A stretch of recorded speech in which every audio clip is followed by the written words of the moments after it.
pananaw o kuro-kuro ng mga bisita at panauhin o mga anchors o host sa programang ito ay sarili at tanging opinyon at pananaw ng mga nabanggit at hindi opinyon o pananaw ng Aliw Broadcasting Corporation, mga producers o mga namamahala ng Aliw Broadcasting o anumang organisasyon na affiliated sa network at kailanman ay hindi iniendorso ng Aliw Broadcasting Corporation ang mga nabanggit na opinyon at pananaw sa programa. Narito na ang inyong hinihintay, ang programang magpapakita ng di nakikita. Ang nakatago ay ilalabas niya. Yes, yes, yo!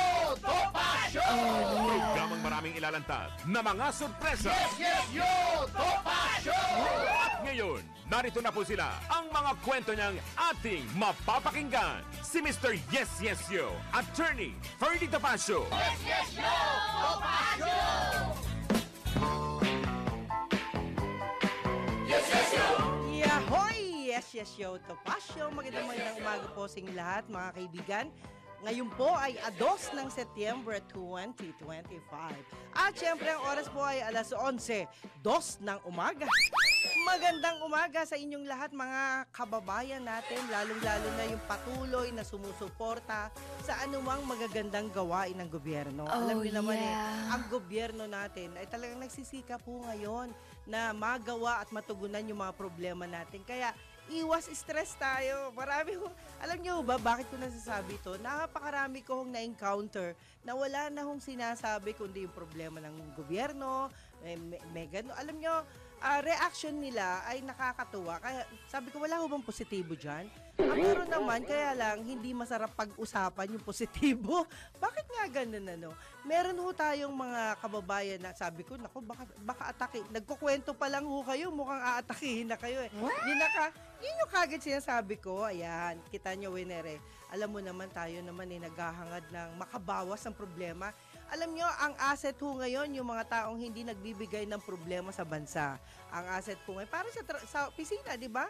Ang asset ho yung walang problema, laging solusyon. Kung meron man, ay ginagawan agad ng solusyon. Yan. Yan po ang importante. At syempre, dahil inspirasyon ko po kayong lahat dyan, ayan, lalo na doon sa nagdaan na matinding bagyo nung Sabado, tayo po'y nakulong sa isang baha na hindi natin malaman kung saan lalabas. Oh my God! Inabot po tayo, kapatid, ng 8 hours. Hindi ko malubos maisip, pero talagang gano'n, no? Wala naman tayong masasabi. Alam naman ho natin na biglaan ang pangyayaring yan. At sabi ng iba, kadalasan lahat po sila ay first time na bumaha sa lugar nila. Yun na. Okay, sa pagbabalita ng Yes, Yes, Show Topacio, sa ngalan ho ni Attorney Ferdy Topacio, alam niyo naman, yan ho ang inspirasyon ng lahat. Maglalabas ho ng executive order si Pangulong Ferdinand Marcos Jr. para sa pagsasagawa ng isang independent commission na mag-iimbestiga sa anomalya ng flood control projects. Kabilang sa magiging aksyon ng komisyon na pagre-rekomenda sa Department of Justice o ombudsman na kasuhan ang mga mapapatunayang dawit sa naturang anomalya.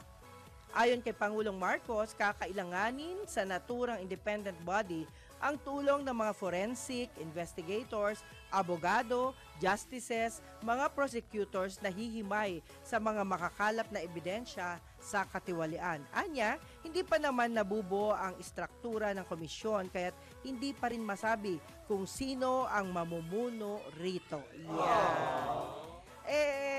Alam nyo, sana ho, medyo unahin ho natin yung solusyon kasi yung mga investigasyon ho, naranasan na ho natin yan last year, mahal na Pangulo. Last year ho, napakahaba ho ng investigasyon at halos nga, ito nga, na-overlook natin yung problema sa flood control project, di ba? Na-overlook natin na hindi natin alam na ganun pala kamalasado yung pagkakagawa ng mga flood control projects. Wala to naman dyan! Kung tayo po ay nakapag-isip agad ng solusyon, hindi ho mangyayari at wala hong mangyayaring masyadong damage sa ating mga kababayan. But this time, ito naman isuhestyon lamang. Malay nyo, mahal na President, importante din po kasi na ang tutukan po natin, solusyon na. Solusyon na ho muna. At bagamat meron nung gumagawa sa investigasyon, hayaan na po natin yan. Kasi kung puro lalang investigasyon ho tayo, alam nyo po, nasasayang po ang panahon. Kahit nga po isang araw lang magawa ang solusyon, napakaganda ho. Napag-usapan na, ito yung solusyon. At ito po yung tanggapin natin. Tama. Ako po ay dati pong sumuporta din sa inyo. Kinuha nyo nga akong host nung araw nung kayo po ay nakikibaka doon sa recounting, di ba? Ewan ko lang kung matatandaan nyo pa ho ako. Ako po ay nagbigay din ng panahon. Pero sana po, ngayon naman ako naman yung makikiusap sa inyo. Ayan. Hindi na ho natin pag-uusapan yung napakaraming sandamakmak na problema ng bansa natin. Dahil kung dyan tayo iikot, lahat ng media pagod na pagod sa kakahanap ng mga i-interviewin para dun sa mga sinasabi na ganito, ganun. Alam nyo, maraming komento, marami yung mga iba-ibang mga pananaw, di ba? Marami yung mga politiko na ganito yung pananaw, marami naman hong mga, alam nyo ho, minsan tayo ho, na overlook natin yung sobrang imbestiga. Sobra-sobra na po yung panahon natin. Meron na lang ho tayong ilang taon na lang, di ba? Isipin po natin na tayo po ay bahagi ng bansang ito na kung tayo po ay matatapos man ng ating mga termino, di ba ho napakaganda na kahit sa huling sandali, meron tayong mga nagawang mabuti. Meron tayong magagandang bagay na ginawa. Ito naman ho ay hindi ho, pananaw ko lang po ito ha, hindi po ito sa istasyon. At hindi rin po kay Atty. Topacio dahil si Atty. Topacio alam po niya ang mga legalidad ng mga bagay-bagay, di ba? Kaya kung sa tingin niyo po hindi tama ang sinasabi ko, okay lang po 'yon kasi sabi niyo 'yan. At yung sabi po ninyo, sabi nga kahit sinong tao ang magsalita sa akin ng hindi maganda, okay lang po 'yan kasi yan po ay galing sa puso ninyo. Yan po ay sinabi ninyo at yan po ay nirerespeto ko. But lagi nating tatandaan na sa bawat problema dapat may solusyon. Yan. Tama. Yan ang gusto ng Panginoon yung magbigay tayo ng magandang halimbawa. Solusyon nga hindi naman tayo perpekto. Lahat tayo ay nagkakamali, pero mas maganda 'di ba? Tutukan natin yung magandang bahagi ng solusyon. At ngayon, napag-alaman ko, ewan ko lang kung alam din ni Atty. Topacio. Imagine niyo sa buong mundo yata, sinasabi po ng eksperto na ang pinakamayamang relihiyon, pinakamayaman, nagbigay sila ng 1 to 10, but ang number 1 na pinakamayamang relihiyon, alam niyo po ba yung relihiyon na yung tusok-tusok yung nila, hindi po hindi po iglesia, kundi Mormon, yan, Mormon. Etong Mormon na to, tusok-tusok din ho yung kanilang pero dalawa lang yon. Ang sinasabi ko naman ho, bakit sila naging pinakamayaman? Yan. Alam nyo, ang bawat relihiyon pala may mga diskarte yan para magtulungan at para magkaroon ng disiplina ang bawat miyembro. Ito yung magandang halimbawa, nakatutok sila hindi po sa kung ano pa man, kundi ginagawa po nila yung mga bagay na pwede nilang pagtulungan. At dito, yung disiplina, number 1 sa kanila at kung paano gagamitin ang mga pondo nila sa iba't ibang mga bagay. Kung sabi nga ng iba ito'y magandang senyales na hindi naman ho lahat ng relihiyon na meron hong sinasabing ginagawa ito, hayaan na ho natin sila. Iba-iba ho yung mga pananaw ng tao. Kaya yung pananaw na yan, pabayaan po natin dahil ang importante, hindi tayo nakakalimot sa Panginoon. Yan ang importante. Baka naman puro na lang kayo kabig ng kabig sa kung ano mang meron kayo. Wag na wag. Kasi alam nyo ho, ang magising tayo kada araw, ipagpasalamat po natin yan. Sino sa inyo dyan ang nakapagpasalamat paggising na umaga? Yan. Isipin ho ninyo, dahil kung kayo po ay hindi sanay magpasalamat, araw-araw na nagigising pa kayo, di ba? Gawin na ho ninyo nga paraan sa buhay natin na tayo po pag nagigising ay ipagpasalamat po natin sa Panginoon. Dahil, alam niyo po ba, marami akong kilala na hindi na ho nagigising yan. Nakakalimutan nilang magpasalamat daw, Yun po ang sabi ng mga ilan nating kausap. But anyway, hugas kamay ho, Samantala, hugas kamay ho si dating DPWH District Engineer Henry Alcantara sa mga sinasabing ghost flood control projects na sa lalawigan ng Bulacan na nagkakahalaga ng 7.2 billion pesos. Ayon kay Engineer Alcantara, paulit-ulit niyang pinasuri sa kanyang mga tauhan ang mga proyekto sa kanilang nasasakupan At sabi nga, sa bandang huli ay nagsumbong anya siya kay dating DPWH Secretary Manny Bonoan na posibleng may kalokohan sa mga proyekto. Yan, di ba? Nag-uumpisa sa nakita, may nag-uumpisa sa nagtuturo, at may nag-uumpisa doon sa mga sumbong, at yung nagsumbong naman ay hindi na pag-aralan. May mga ganon, di ba? Pag hindi ho kasi napag-aralan, nagkakaroon ho ng mali-maling kwento yan. At sinita naman ni Senador Rodante Marcoleta ang dalawang proyekto sa Baliwag at Bulacan na lumilitaw na guni-guni o ghost project lamang ito. Yan. Matagal na itong nangyayari pala, no? Ayon sa mga ilang eksperto, alam nyo, tayo naman yan, nakikinig lang sa kanila. Hindi tayo nakikisali sa mga kwentuhan kasi nga po, wala tayong masyadong alam dyan. But, nakikinig tayo doon sa mga matatanda, sa mga nakakatanda, o sa mga marunong, sabi nga po, marunong sa mga ganyang usapin, no? At sinabi nga po ni Senador Marcoleta na sa kanilang pagsusuri, okay guys, aabot sa 50 ang ghost projects na imposible anyang hindi alam ng district engineer. Yan. Sabi nga kapag kayo ay may kasalanan, kailangan alam ng nakakataas sa inyo. Kaya po, ingat-ingat na rin tayo, di ba? May mga, lalo na yung mga, ayan no, concern ho ang buong Pilipinas dyan. Concern ho ang mga binabahang lugar dyan. Di naman ho lahat binabaha, di ho ba?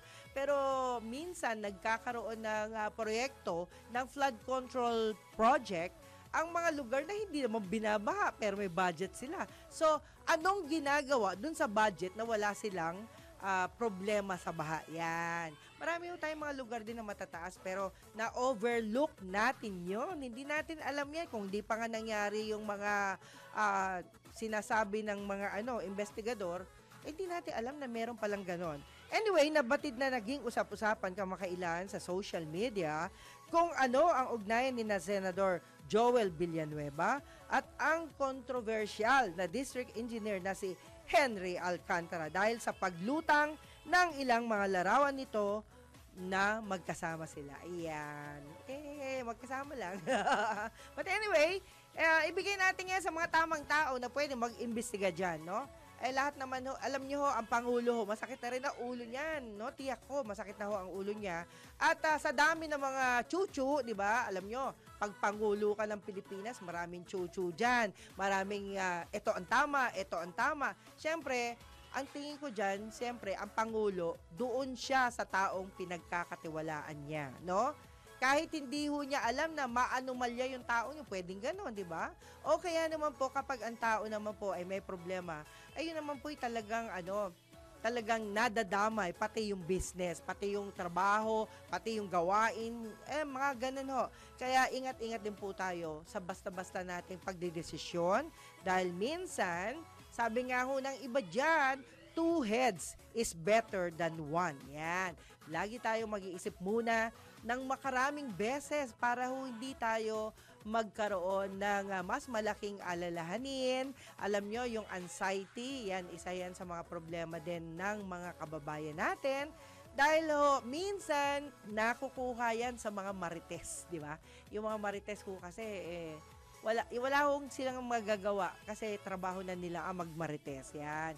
Kaya yung mga mahilig sa marites naman makinig, kayo po'y marites din, di ba? Dapat tahimik na lang tayo. Buti pa, mas okay pa po yung sa professional tayo makinig at yung mga professional na yan, ay yun po yung kanilang porte para pakinggan natin ang anumang mga dapat nating intindihin. Kaya ako, natutuwa na rin dahil bukas po makikita natin ang mga inspiring na nanalo po dyan mismo sa Farmers Plaza kung saan natunghayan natin yung mga kabataang imbes na bumabad sila sa mga gadgets na kung saan ay meron ang lahat, di ba?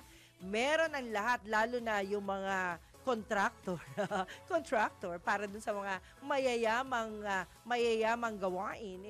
Talagang ganun pinagpala sila na marami silang pera, di ba?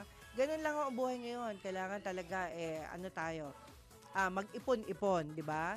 Kung sinabi ng Pangulo, mag-ipon tayo ng tubig para hindi tayo nawawalan ng tubig, tayo naman mag-ipon ng ating kinikita. Kung meron, mag-ipon. Alam nyo dati, meron akong partner si Apulhencia. Yan.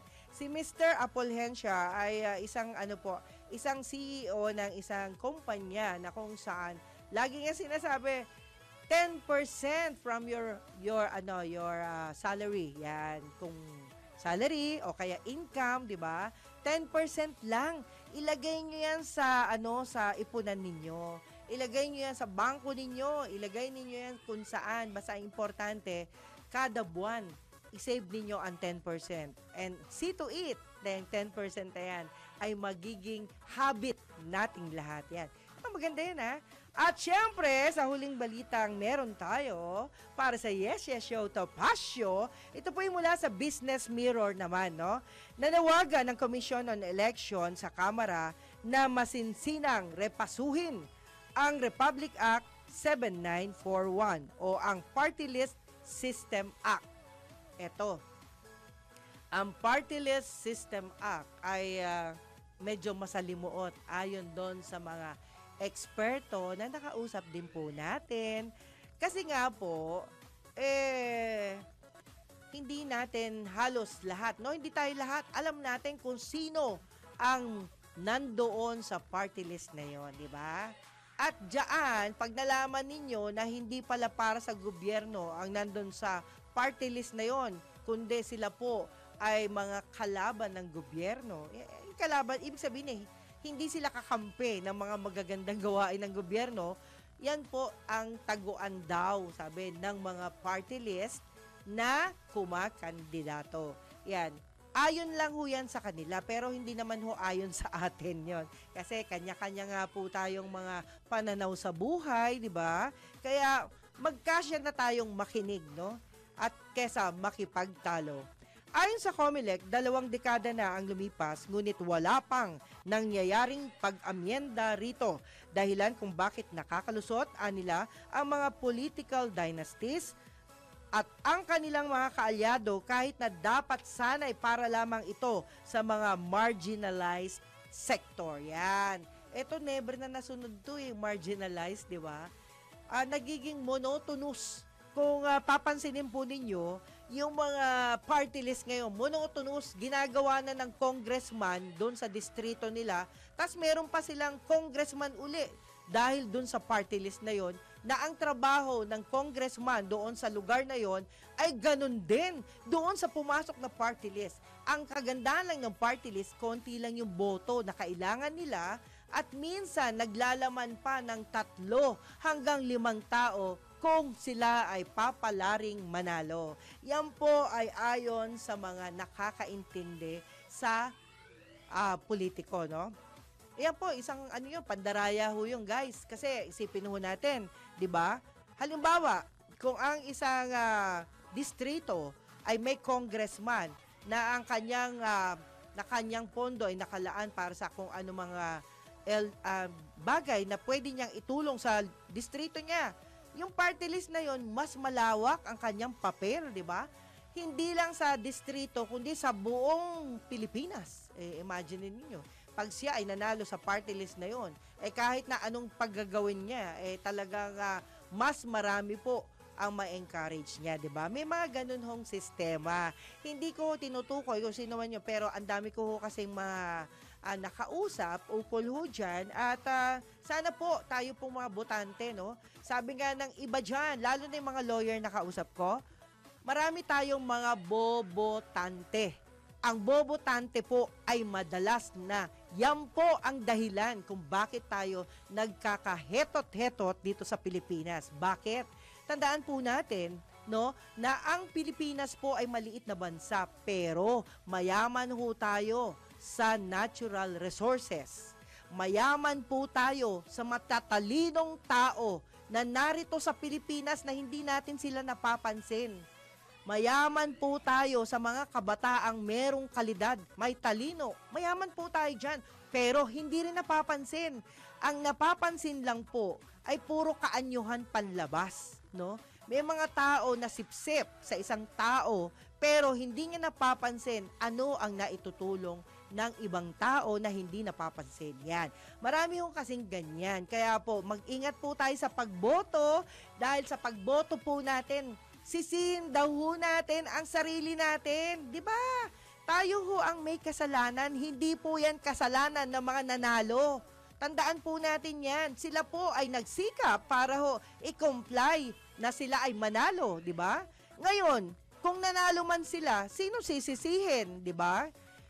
Yun ho ay kung kayo po ay naniniwala doon sa ipinasabi niya sa akin, kasi nga po, mantakin ho natin sa tuwing may eleksyon, di nyo ba napapansin mga sarili ninyo, lagi na lang kayong merong rally, lagi na lang kayong lumalaban sa gobyerno, lalo na yung mga paulit-ulit, eto na naman yung grupong mahilig mag-rally, tapos tanungin mo yung mga sumasali doon sa rally, guys, kayo, isipin ho ninyo, syempre ako'y nasa labas dati. Marami ho akong mga nakakausap. Madalas akong naiimbitahan sa mga press con, sa mga rally. Nako, lahat po yan, kaliwa o kanan, napupuntahan ko yan dahil iniimbitahan ako. Hindi po ako intruder ha, kasi ang importante, pag inimbitahan ka, pwede kang pumunta. Wag na wag kayong pupunta, kagaya ng ginagawa ng iba, pumupunta kahit hindi imbitado. Yan. Nagsusulat kuno, nagbabalita kuno, hindi naman sila kasama doon sa invitation. Lagi nyo tatandaan, pag kayo po ay inimbitahan, doon lang kayo pumunta. At ito nga pong sinasabi natin ha, ito pong mga botante na tinatawag nilang bobotante, kasi hindi nga ho nag-iisip yung iba eh. O pag sinabi, pare, boto mo si ganito ha, iboto mo si ganon. Eh di ba ho, ganon ho yung iba? Bumoboto lang kayo sang-ayon doon sa sinabi ng kapitbahay ninyo, sa sinabi ng kaibigan ninyo, sa sinabi ng mga taong nagbigay sa inyo ng ayuda o nagbigay sa inyo ng konting kung ano-anong ek-ek dyan. Alam nyo guys, pag ganon ng ganon tayo, habang buhay, mamamatay na lang ho tayo na wala ho tayong nakikitang magandang Pilipinas. Puro na lang tayo iba-ibang Pilipinas ang nangyayari, but still the same. Kung iisipin po natin, no, ang Pilipinas po, maganda ho noon. Noon, number 1 ho tayo noon. Bakit ngayon kulela tayo? Ano na hong nangyayari, di ba? Kaya pakiusap natin dun sa mga kinauukulan. Alam nyo po kung sino kayo, di ba? Sa mga kinauukulan, kayo po naman ay mag-isip naman kung paano ho iangat ang bayan natin. Iangat natin ang ating kalidad dahil marami tayong matatalinong estudyante, matatalinong mga tao, mga inventor. Huwag nating sayangin sila. Alam nyo ho, tumatanda ho ang lahat. Mamamatay na lang ho ang isang taong magaling pero hindi ho natin napansin. Marami ho tayong ganyan. Marami ho tayong kilalang ganyan na overlook sila. Naggagawa sila ng mga kung ano-anong proyekto. Kinakain ng iba yung proyekto. Sasabihin ni kanya daw. May mga ganon. May ganong tao na mahilig mang-angkin na hindi kanya. Dahil nga, wala siyang nagagawa. Ganon ho yung mga tao ngayon. Kaya kayo mga bumoboto dyan, mag-isip-isip ho kayo. Huwag kayong magpaloko sa mga taong kumakausap sa inyo para iboto nyo sila. Hindi ho dapat ganon. Diba? Tapos ang binoboto natin, kung sino-sino lang. Tapos magugulat ka na lang, bakit naging ganito? Tapos pa, tayong mga Pilipino, mahilig tayong magreklamo. Puro tayo reklamo. Teka muna, sino ba binoto mo? Ang sasagot lang sa akin, nagkamali ako, bakit ko na iboto to? Di ko naman alam na siya pala yung nandun sa party list eh. Can you imagine? Ganon ang salita sa akin. Anyway mga kaibigan, pansamantala, sa ngalan po ni Attorney Ferdy Topacio, time check muna tayo at of course, antabayanan natin ang ilang paalala mula sa ating himpilan ng oras po, alas 11:25 ng umaga. Yan, ang tama. Maraming salamat po. Yes, yo, Topacio. Ayan, magandang umaga po sa inyo lahat muli. At syempre po, ayan, salamat kay Daryl. Alam nyo ano siya ngayon buhay na buhay sa feeling ko. Ayan, iba yung dating niya ngayong araw na to. Anyway, alam nyo, natutuwa ako pag nakikita ko yung mga batang yan. Anyway, 11:35 na ho ng umaga. At yan po'y sangalan ni Attorney Ferdy Topacio. Yan. Alam nyo naman, pag ganito ho, Jim Paredes ho tayo. At ito po'y para ho sa lahat ng mga naka-online ngayon. Ayan. Alam ko naman na yung iba na manonood bukas daw pag uwi nila galing office. Thank you so much. But anyway, pagbati na yung abutin natin para dun sa kay Stella Camacho. Maraming salamat sa iyo, Stella. Gerald Calzado, yan. Gregorio Remulla. Hi, hello, idol. Yes, Topacio.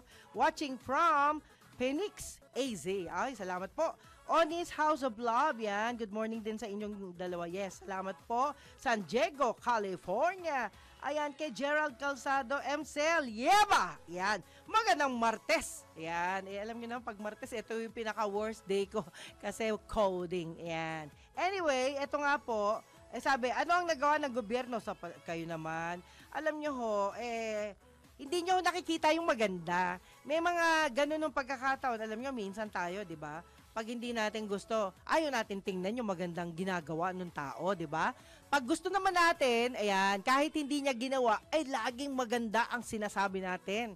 Lagi niyo tandaan, di ba? Ganun ho tayo. Tao lang, sabi nga pag humahanga talaga, talagang lahat gagawin ang magandang words para sa kanya. Yan, ganyan no. Anyway, si Call Me, Fear and Rage, yan. Aha. Okay, ayan. Okay, salamat po, Vladimir De Leon. Hi, mabuhay po kayo. Salamat po, Marian Romalinaw. Yan. Good morning po. Yan, good morning din po sa inyo. Buong station nyo. Oo, mabuhay ang buong tao dito. The production, the news team, yan. Andyan ang CA natin na talagang lahat sila ay talagang on the dot, yan. At syempre, the management and staff ng itong lugar, di ba? Okay, Marian, ayan, salamat po. Ayan, watching from Singapore. Aha, at si ayan, Joseph Arnel Aguilar, good morning din sa'yo. Mula sa Ireland. Wow, nakakarating tayo talaga sa napakalayong lugar. Never again, yan, never again. Aha, yan, talagang ganyan. Kung ano man yung mga comments ninyo, okay lang po yun. Talagang ganon, never again, okay? At kawawa naman ang Pinas, naghihirap dahil sa sobrang ganid nila. Okay? At good morning. Hi. Hello po. Salamat naman. Alam niyo yung mga comment ho ninyo, okay lang po yan. Talagang galing sa puso, di ba? Lahat naman ho tayo, may kanya-kanyang damdamin na dapat iniingatan. Pag hindi nyo sinabi yung totoo, talagang baka kayo magkasakit sa puso. Ayan. At ang iba dyan, ay, siyempre, batiin ko naman yung aking mga friendship, no? Si Veronica Estrada Lim, yan ng Caloocan, Rotary Club of Caloocan, yan. See you. And of course, salamat din kay Josephine Medical Center, Josephine Salvador, siyempre. Rosario Medical Center. Minsan magkita tayo. Guys, pag meron ho kayong pinagkakatiwalaang ospital, isama nyo na sa listahan ninyo ang Rosario Medical Center. Pero ito po ay kahit malayo, pinupuntahan ko po yan dyan sa Guagua, Pampanga. Alam niyo, napakaganda ng lugar ha. Lalo na kung kayo po ay pupunta sa, bisitahin nyo lang po. At marami ho kayong magagandang bagay na makikita o madidiskubre sa Guagua, Pampanga. Iyan. At hindi lang ho yan, marami ho tayong mga negosyanteng maliliit dyan na ang feeling ko parang napakalaki na nila, di ba? Sabi nila, hindi ho, first time ko lang pong nagnegosyo ng ganito. Di ba yung mga ganon? Alam nyo guys, nakakatuwa nga. Ibig sabihin, yung mga kabataan ngayon, nakafocus sila doon sa tingin nila ay makakatulong sa pamilya nila. That's good enough kung kayo po ay nag-iisip ng magandang bagay. Okay po yan. Tulungan po ninyo ang sarili ninyo, tulungan ninyo ang inyong mga magulang, tulungan ninyo ang inyong mga partners, yan. Tulungan po ninyo sila kasi yan po ang inyong panghabang buhay na desisyon. Sabi nga na iba doon tayo sa future na gaganda ang ating hinaharap. Okay, anyway, mula dito sa ating yes, show to Passion News. Teka, bati ba daw? Okay, bati tayo. Hampas lupang ambisyosa. Ayan, the Box Lacson. Ayaw nyo kasi gusto nyo korupsyon. Ayan. Ay, oo nga. Ayan, sabi nila Maria Elena Martin, nakakabuisit. Si Chua, nagtalumpati pa. Ayan. Ganyan ho talaga kayo naman. Alam nyo, minsan, tayo po ay mag-isip ng ano ba yung dapat gawin na lang natin? Huwag natin intindihin yung mga yan. Kasi alam nyo, the more na binabantayan natin yung mga taong ayaw natin, the more na papangit tayo, di ba? Kaya doon tayo magbantay sa mga hindi po kontrabida. Ayan. Doon tayo sa mga bida, tumingin tayo sa kanila at sila po ay magiging inspirasyon natin yan. Sabi nga parang malakas ang sex appeal, guwapo na, macho pa yan. Attorney Ferdy Topacio lang. Sabi nila, okay. Well, anyway, mga kaibigan, sabi nga po dito sa balita, nasa kustodya na ng Department of Social Welfare and Development Field Office 3, Central Luzon ang mga batang nasagip mula sa Subic Bay Children's Home Incorporated. Matapos makatanggap ng ulat hinggil sa sinasabing pang-aabuso at mga paglabag sa naturang pasilidad. Kasunod dito ng inilabas na cease and desist order ni DSWD Secretary Rex Gatchalian laban sa SBCHI na nag-uutos na itigil ang kanilang operasyon sa loob ng 30 araw habang isinasagawa ang masusing investigasyon. Bilang bahagi ng kautusan, agad na inilipat ang mga bata sa pangangalaga ng DSWD upang matiyak ang kanilang kaligtasan, karapatan at kapakanan. Tinitiyak naman ng kagawaran na bibigyan ang mga bata ng ligtas na matutuluyan, pagkain, medical na tulong, psychological, sabi nga po, support at iba pang kinakailangang serbisyo para sa kanilang proteksyon at paggaling. Mabuhay po ang mga taga Calbayog City. Thank you so much. Lalong-lalo na yung mga taga Tarlac, Bamban Tarlac, yan, Oscar Rivera and family, sa inyo pong lahat dyan. Hindi ko po kayo makakalimutan, guys. Huwag kayong mag-alala. Pag ako po nagkaroon ng sapat na pagkakataon, ay dadalawin ko kayo. Yan. Yung mga Aita dyan na naging kaibigan natin for the past, I think, about 10 years. Yan. Mabuhay po kayo. Hindi ko naman kayo kinakalimutan. Tandaan nyo yan. At syempre, Nanay Takang and family, mabuhay po kayo. Mabuhay din ang lahat ng mga friendship natin. Yan. Whether you like it or not. Yan. Friendship tayo. Yan. Okay. At sabi nga po dito, bilang bahagi ho ng kautusan, ay agad na inilipat ang mga bata sa pangangalaga nila. Ayan. At lahat po tayo ay magpasalamat dahil meron hong DSWD na gumagawa agad ng solusyon. Dapat ho ganun. Action agad. Kasi marami ho dyan, puro ngangaw. Anong ngangaw? Nganga.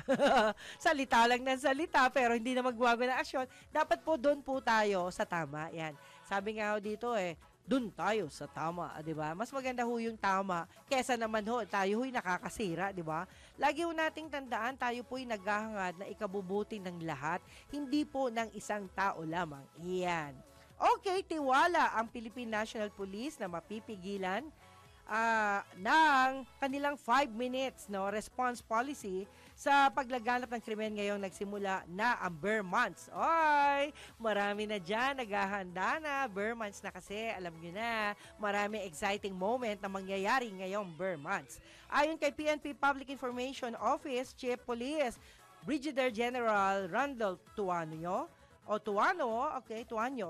malaking bagay ang 5 minutes response time upang agad natugunan ang mga nangyayaring krimen sa mga lansangan ngayong nagsisimula na ang paghahanda sa pagpapalapit na Pasko.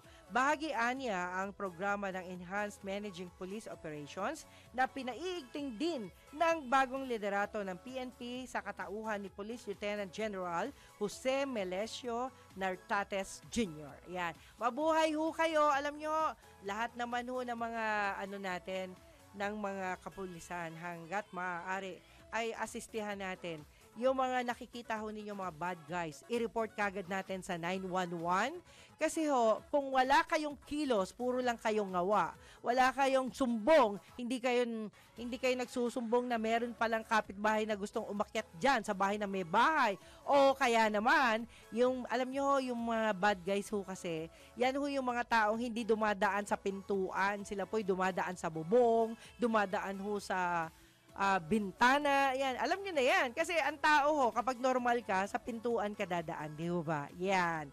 Well, anyway, mamaya yung additional pagbati natin, medyo Ayan, nawawala kasi yung ano ko ng cellphone. But anyway, ito yung pagpapala na rin maituturing kasi. Maituturing dahil nandyan po kayo. Ayan. Okay, time check muna tayo again. Ayan, sa ngalan ni Attorney Ferdy Topacio, macho na, gwapo pa, at sabi nga, malakas ang sex appeal. Yan.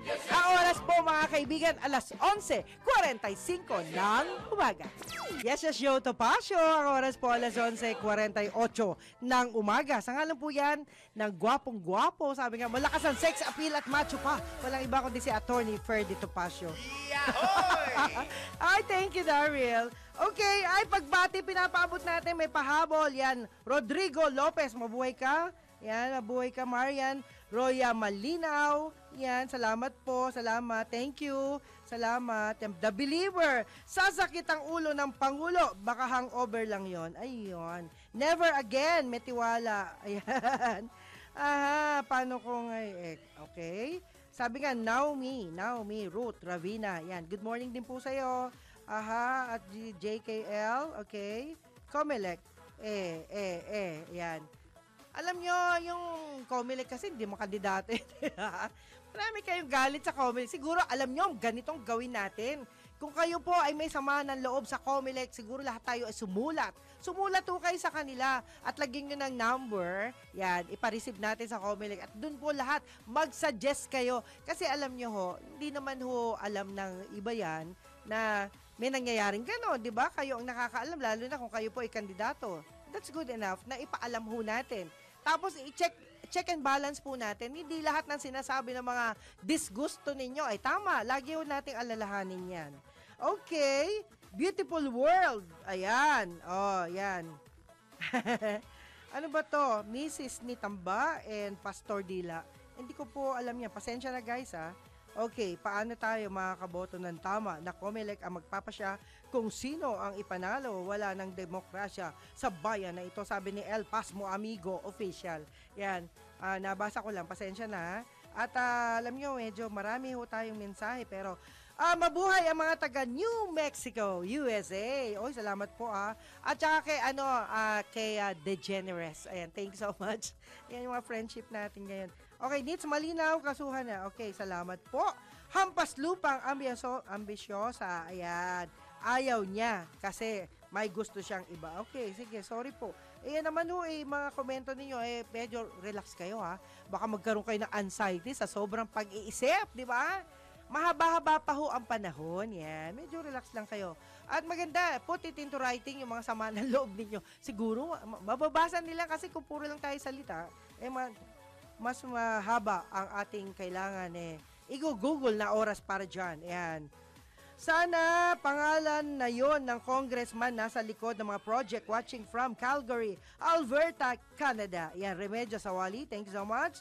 Ayan, Maria Elena Martin, ayon sa nagbobolahan. Nagbobolahan sila sa hearing kuno nila. Sana mabilaukan sila. Ayan, maraming sila yan Pasensya na kayo. Mariel Salvacion, magandang hapon. Attorney Topacio, Miss Juvie, watching from Jordan. Yan. Po Jim Paredes naman, asawa ko dyan. Biliran, BFP, ano to? BFP, okay. Hi, mabuhay kayo. Ayan. Si Mariel Salvacion. Syempre, meron din tayong babatiin pa, no? Nagkulang-kulang tayo Kulang-kulang tayo dun sa nabati natin kanina.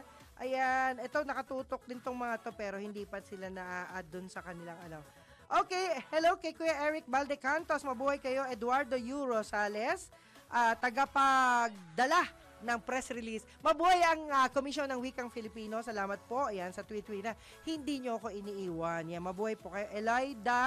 Eloida Enovero, My Voice and Musical. Salamat po. Jang Landin, Tito Frank Garcia. Oy, Tito Frank, sabi mo, mag-aano ka rito, punta ka lang dito. Yan, usap tayo at ipapakilala kita sa tamang tao para dun sa mga gusto mo, ha? Okay. At syempre, Joey Simon. Yan, mabuhay po kayo. Team Quezon City, MMWO. At syempre, Mayor Joy Belmonte. Salamat po, Mayor. Mayora, yan. Veronica Estrada Lim, yan. Caloocan, Rotary Club. Mabuhay po kayo. Hindi pa ako nakaka-visit ng Quezon City Hall. Pasensya na. Alam nyo, nung pumunta kasi ako dyan, wala akong maparking kaya hindi po ako bumalik. Yan. Pasensya na po. Ayan, Michael Delara, ayan, Jolinda and El Delara, mabuhay po kayo. Ayan, ang aking pamilya, si Casado. Ayan, Casado, salamat po. Casado family, Alan Bordeos and family. Jojit Cruz, salamat po. Zafra family. Ayan, Magpantay, Diego Jr. Hi, mabuhay po kayo. Of course, Ate Beth Pineda, ayan. Nako, nung kami po'y pumunta dyan, bahang-baha, hindi kami makababa. Ayan. Sa Bocaue, Bulacan. Nako, ito po, bahaing lugar to. Hindi ko lang alam kung nasaan yung flood control project nila. Yan, Bocaue, binabaha yan. Yan yung mga lugar na magkakalapit yan eh. Mismong doon sa mall, may malaking mall doon sa Marilao, Bulacan. Bumabaha din doon talaga nga naman. Ayan ho ang dapat bigyan ng flood control project. Okay. Kariki, mabuhay po kayo, Kariki. Salamat po. Emerson Obiena. Ay, si Emerson, yan. Ang ama po ni EJ Obiena. Hoping, no, magkaroon siya ng time for us kasi gusto niyang bumalik dito. Salamat din po sa kanya na alam nyo yung anxiety na pinagdadaanan mo. Mawawala yan pag nandito ka sa Yes Yes Show Topacio. Iyan. Kasi alam mo, pag masaya ang kausap, mawawala yung sama ng loob, di ba? Ganun talaga. Hildo Barsubia, LTO San Juan. Hi sa lahat ng mga taga LTO San Juan.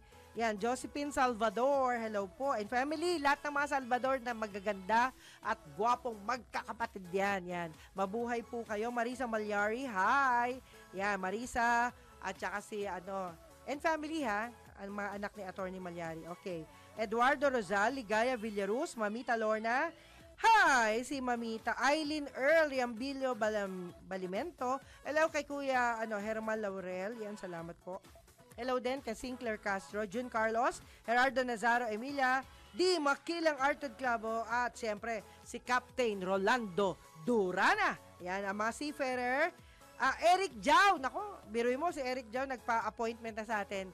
Makakarating po ang grupo ng Flippers dito po. At siyempre, bibigyan nila kayo ng awitin yan, the Flippers. And also, yan, bukas naman po ay meron tayong guest. Kaya antabayanan nyo ang mga magagandang balita nila, no? At ito po naman ay pinagpala tayo na magkaroon tayo ng panibagong mga kaibigan na sa tingin ko naman ay kaibigang maituturing kasi ang gusto nila makatulong, yan.